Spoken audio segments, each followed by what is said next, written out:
Evening, pupil. Pour the liquid you brought into the cauldron and sit. The cauldron's in the corner.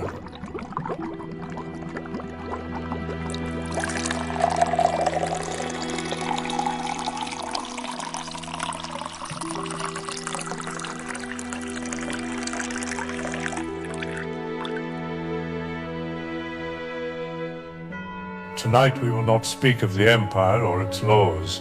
We will speak of what stood before it, in the land across the Apen Sea, and of what still lingers beyond our shores.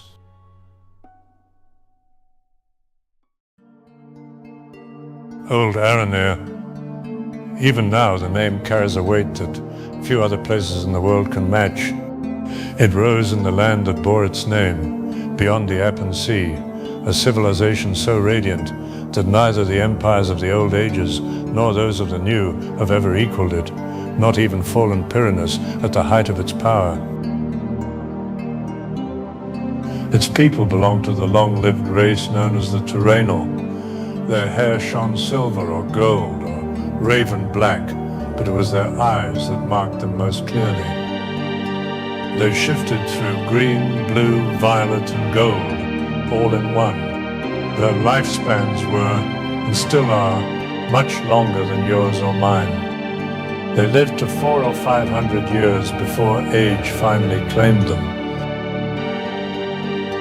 Their people lived in Aranir even before the War of Dusk, though little is known of those earliest years. What records remain tell us that the Araniri fought alongside the Paranosi against the Empress of Blood and Night, and that the two peoples swore an eternal pact of friendship. Old Aranir expanded across the Apen Sea, founding the Ring of Jewels. Its colonies were almost as grand as the mainland itself, and those cities are now all that remains of them. They were ruled not by kings, but by princes and patrons, each of them expected to invest their wealth into the common good.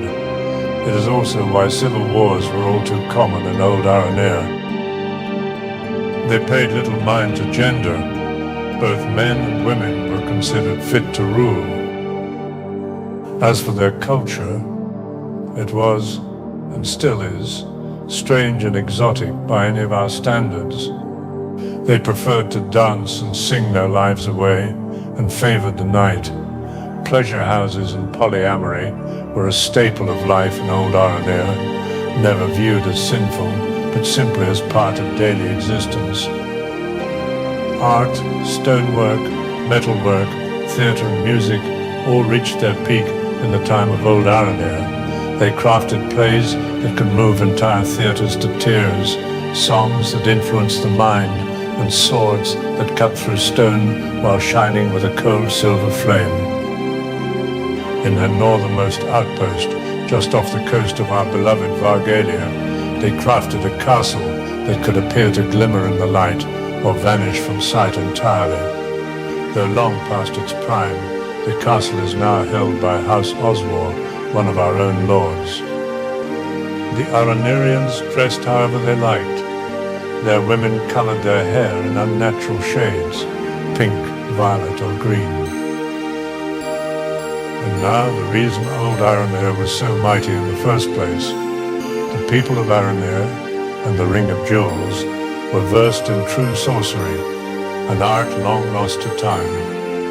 The scryers watched from their temples and their seeing stones, looking upon things that are, things that were, and things that may yet come to pass. And the daughters of the Abyss, their priestesses, performed sacrifices of blood and life beneath the crystal obelisks of their cities. They did all this in honor of their pagan god, the King in Yellow, a god of desire, shadow, and the sun. Even now our church and our priests remain divided on whether the Aranirian god was merely a construct of their society and religion, or an actual demonic entity.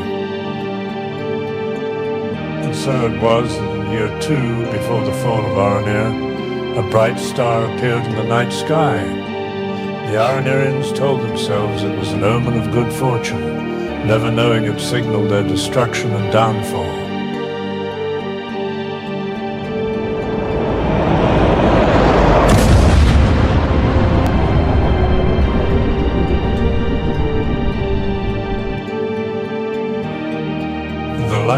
comet's impact could be seen even in Vargalia, and the colonies watched it as well from their islands across the water. Their civilization ended in an instant.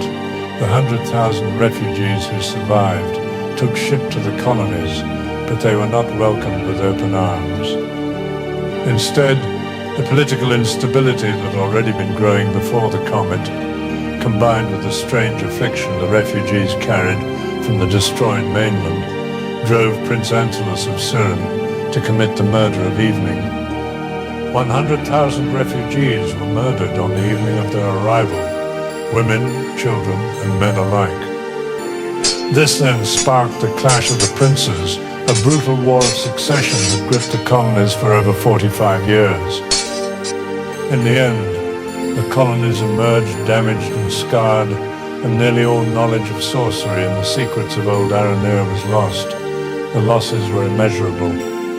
Today, the 5 surviving cities on the islands are simply called the Jewels. They remain centers of trade and good friends of the Empire, producing and exporting excellent silks, glass and fine crafts, and they still practice slavery, yet they are but a shadow of the might of old Aranir. While the mainland remains uninhabited, a land of ash and death, none who enter it live long, for a mysterious affliction kills any who dare venture there. So you see, pupil, the might of the Terrenal and the dominion of old Aranir was such that even the years of our world are split into before the fall of old Aranir and after, and it is still how we count the years. That is all. Now go and fill a vial with the substance in the cauldron. It should be done cooking by now. Take it to student Janusz, and the two of you can figure out what to do with it.